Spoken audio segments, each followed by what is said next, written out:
Glória a Deus, porque há uma esperança para as nossas vidas. Eu quero trazer uma palavra aqui para você, uma reflexão a respeito de Jesus, a respeito do que Jesus ensinou para os seus discípulos. Eu quero falar da ocasião da ceia de Jesus.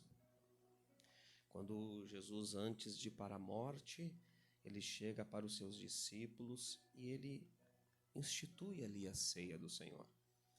E esse texto que eu quero compartilhar com vocês está no Evangelho de Mateus, no capítulo de número 26. E o versículo 26, eu peço que você preste bem atenção nisso. Diz assim o texto: quando eles estavam comendo, Jesus tomou o pão e deu graças, partiu em pedaços e deu aos seus discípulos, dizendo: tomem, peguem e comam, porque isto é o meu corpo. Então Jesus pegou aquele pão e ele disse que aquele pedaço de pão, de uma forma representativa, estava representando o corpo dele. Versículo 27. Pegou o cálice, ele deu graças e entregou aos discípulos, dizendo: cada um beba dele, porque isto é o meu sangue. Então perceba que Jesus faz duas representações. Jesus pegou o pão e ele disse que aquele pão era o corpo dele. Jesus pegou o cálice e ele disse que esse cálice era o sangue dele. Aí a pergunta: por que ser o sangue? Por que ser o corpo? Tinha um objetivo. E o versículo 28 fala do porquê disso. Versículo 28 ele segue dizendo: é o sangue, é meu sangue da nova aliança. Então Jesus está dizendo: tem algo velho que vai ficar para trás. Eu não vou mais olhar para trás. A partir daqui é uma nova aliança, é um novo propósito. Isso me leva para lá, para Êxodo 12, quando é instituído a Páscoa. A primeira Páscoa. Quando o Senhor quis tirar o povo do Egito, ele instituiu a Páscoa. E ele chegou para eles propondo uma nova aliança para o povo. Ele disse assim para o povo: a partir de hoje, esse será o princípio dos meses. Esse mês será o primeiro mês do ano. Querendo dizer para eles: vou mudar o calendário de vocês. A partir de agora, tudo que vocês viveram aqui na terra do Egito para trás é passado. É uma velha aliança, um velho concerto. E a partir de agora eu vou viver um novo momento com vocês. Eu estou usando como uma figura, porque aqui Jesus está dizendo que o sangue dele, que ele está mostrando ali, através daquele cálice, e o corpo dele tinha uma representação. Que representação era essa? Que ele estava fundando, ele estava instituindo uma nova aliança, uma nova vida, um novo começo, novas promessas, uma nova forma de ser. Aí Jesus ele segue dizendo no versículo 28, é o meu sangue da nova aliança, que é derramado para... Qual é o objetivo deste sangue, desta aliança? O objetivo dela é para que este sangue seja derramado para perdoar pecados. Então existe um objetivo em Jesus sentar com os discípulos, pegar o pão, pegar o cálice, é mostrar para eles: isso tem um ato simbólico, tem algo representativo aqui. Jesus está dizendo para eles: este pão sou eu, é a minha carne. Este cálice é meu sangue, porque eu vou morrer. O meu corpo será entregue por vocês. O meu sangue será derramado por vocês, como um símbolo, como um marco de um novo propósito, de uma nova aliança, mostrando o amor de Deus por vocês, para que os pecados sejam perdoados. Então você entende aqui, rápido, que Jesus ele instituiu esse ato da ceia como para mostrar a obra dele por nós, para perdoar os meus e os teus pecados. Então a pergunta é: todos temos pecados? Talvez você esteja dizendo: eu errei tanto na vida, eu tenho um monte de pecado. A pergunta que eu faço para você: quem não tem pecado? Todos têm. Se nós olharmos as Escrituras em Romanos 3, houve essa discussão. Quem tem pecado? Quem tem mais pecado? Romanos 3 e o versículo 9, preste atenção nisso, eu quero que você preste atenção. Diga assim o texto no versículo 9: bem, então nós, os judeus, somos melhores do que os outros? Judeu, pensando, sou escolhido de Deus, eu sou melhor do que o povo gentil. Quem é gentil? É aquelas pessoas que não eram judeus? Então eles estão dizendo, aqui está acontecendo uma pergunta, uma instrução de Paulo. Bem, então nós, os judeus, somos melhores do que os outros? A resposta é não, nada disso. Pois já mostramos que todos os homens são igualmente pecadores. O que isso quer dizer, essa expressão igualmente pecadores? Todos os homens estão sob o poder do pecado. Estão dominados pelo pecado, quer judeus, quer gentios. O que eu quero dizer para você? Todo mundo tem pecado. Todo mundo pecou. E Paulo tentou mostrar para os judeus a mesma coisa. Vocês também são pecadores que nem qualquer outra pessoa. Você não é melhor do que eu não sou melhor do que você. Mas Jesus ali colocou o seu corpo, o seu sangue, mostrando que ele queria perdoar os pecados. No versículo 10 de Romanos 3 diz, como afirmam as Escrituras, ninguém é justo. Olha que coisa séria. Nenhum sequer. Ninguém é justo. Não existe justo. Não existe ninguém. O versículo 11 ainda é mais forte.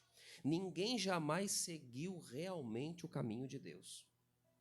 Nem mesmo desejou verdadeiramente fazê-lo. Está mostrando a nossa moralidade. O caráter moral do homem, de querer se afastar de Deus, de fugir de Deus. O que isso quer dizer? Que o homem, ele, por causa do pecado, ele deixou de ser influenciado pela graça de Deus, ele não compreende Deus. E aí o versículo 23 diz que todos pecaram, todos fracassaram e estão afastados da glória de Deus. Aí eu e você ficamos dizendo, e agora? Jesus derramou sangue, Jesus, o corpo dele foi moído naquela cruz para perdoar pecados. Mas todos nós somos pecadores, como o texto diz, todos fracassamos, todos fomos afastados da presença de Deus. E talvez você, na sua vida que você andou, você diz, eu não me sinto digno. Mas eu tenho uma notícia para você. Deus, grave o que eu vou te dizer, Deus, em Jesus, resolveu isso. Ele resolveu esse problema, que é a boa notícia que eu quero trazer para você, para trazer o entendimento que você, meu amigo, se você crer em Jesus, não importa o estado que você esteja, você vai poder sim cear, pegar do pão, do cálice, e você vai poder cear na presença de Deus. Porque João 3,16 diz, porque Deus amou o mundo de tal maneira que deu o seu Filho unigênito para que todo aquele que nele crê não morra. Então o propósito de Deus quando ele envia Jesus é para que eu e você não morresse, mas que a gente pudesse ter vida eterna. O que isso quer dizer? Que Deus, se você quiser, por meio de Jesus Cristo, ele disponibilizou, Deus em Jesus, disponibilizou um poder para fazermos ter força para obedecer a ele. E não sermos mais escravo do pecado. Lembra que eu li que todos pecaram? Sim. Mas Deus enviou a Jesus para que eu e você tivesse graça, força de Deus, para não sermos mais escravo do pecado. E conseguimos obedecer a Deus.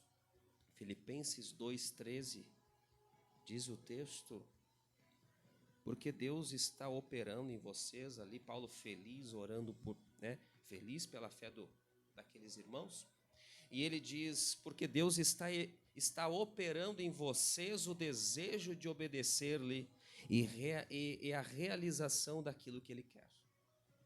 Se eu deixar, Deus ele vai poder operar em mim pelo seu poder e me dar graça para obedecê-lo. Sabe por que isso pode acontecer em mim e em você? Isso pode acontecer. Eu vou chegando aqui para finalizar. Porque está escrito em Colossenses 1:13. Olha que coisa linda isso. Para você abrir os teus olhos e o teu coração. Porque ele, Colossenses 1:13 diz, porque ele nos resgatou das trevas e nos trouxe para o reino do seu Filho, que comprou a nossa liberdade com o seu sangue e perdoou todos os nossos pecados. Você entendeu o que o texto diz? A morte e a ressurreição de Cristo fez com que eu e você fôssemos comprados. O sangue dele, ele ser derramado naquela cruz, foi um preço que ele pagou para tirar eu e você que fracassamos no pecado. Ele tirou eu e você das trevas e nos trouxe para o reino de Deus. Ele nos comprou para o que ele comprou? Para que eu e você pudéssemos chegar diante dele em memória a Cristo e cear. Você comer do corpo, você pegar um pedaço de pão, comer, você pegar um suquinho, um pouco de suco, e você cear em agradecimento e memória a Deus. E o último versículo diz no 29, no versículo 29 de Mateus 26, tá? Mateus 26, versículo 29 diz assim: prestem atenção às minhas palavras. Olha a promessa dele. Isso aqui é lindo. Eu não beberei, Jesus falando, eu não beberei deste vinho outra vez, ou do fruto da vide, até o dia em que beba um vinho novo com vocês no reino de meu Pai. O que Jesus disse? Ele disse, esse é o meu corpo, meu sangue, para que vocês sejam perdoados, para que vocês sejam capacitados, para que vocês saiam da escravidão do pecado, para que vocês tenham o perdão de Deus para vencer o pecado. Ele disse isso. Para quê? Para que vocês sempre, enquanto viver nessa terra, aqui nessa terra, você possa sempre em memória celebrar, comendo do corpo e tomando do sangue. Para quê? Para que um dia, como ele disse, no reino de meu Pai, nós vamos, eu e você, com Jesus, participar deste ato. Aleluia. Eu quero dizer para você que se você tem Cristo, se você aceitou a Cristo, se você entendeu que você, embora esteja vivendo uma vida, quem sabe, difícil, que você levante o teu coração, os teus olhos e entenda, Jesus me comprou, Ele morreu para que eu saísse do poder do pecado e eu pudesse estar no reino de Deus, porque Ele te ama. E Ele quer que você participe deste ato em memória a Cristo. Que você beba do cálice, que você coma do corpo dele em memória. Você pode fazer isso. Para quê? Para que um dia você beba com ele, em nome de Jesus. E eu quero colocar para você, antes de eu orar por você, quero colocar para você, se você é alguém que tem interesse, quem sabe você conhece alguém que está no hospital, está lá no leito, no hospital, se tratando, e quer participar desse ato de ceia, mas não tem como participar. Quem sabe está no leito de enfermidade na casa, ou você que está longe do caminho do Senhor por algum motivo, e você está aí ouvindo e dizendo, eu gostaria de voltar e participar. Se você precisar da nossa ajuda, quiser participar com a gente, apenas no contato que está aí, você pode mandar uma mensagem no nosso WhatsApp. E a gente vai fazer isso com você. Cear com você, abençoar a sua vida em Cristo Jesus. Você pode passar para outras pessoas, não tem problema. Você conhece quem está precisando, necessitado. E a gente quer servir a Deus, né? Abençoando a sua vida em nome de Jesus. Quero orar com você. Pai, obrigado. Obrigado porque o Senhor resgatou a nossa vida das trevas. E o ato de resgatar-nos das trevas é aquele ato que Jesus fez, de derramar o seu sangue e de dar o seu corpo. Este corpo, este sangue foi o preço que ele pagou para nos tirar do fracasso que o pecado nos leva, da destruição que o pecado nos leva, Pai. Então eu coloco diante de Ti, abençoando cada vida, cada pessoa, e se porventura, Deus, alguém que o Senhor sabe, conhece o som do coração, estar com essa ânsia, meu Deus, por querer reatar, por querer cear, que o Senhor venha abençoar, para que possamos ser instrumentos, para que essa pessoa venha reatar contigo e possa cear em nome de Jesus. Então, oro por cada pessoa, cada um que assistir, que estiver assistindo, orando juntamente com este vídeo, e declara a tua bênção sobre a vida dessa pessoa. E eu te agradeço, em nome do Senhor Jesus. Amém. E glória a Deus. Deus abençoe a sua vida.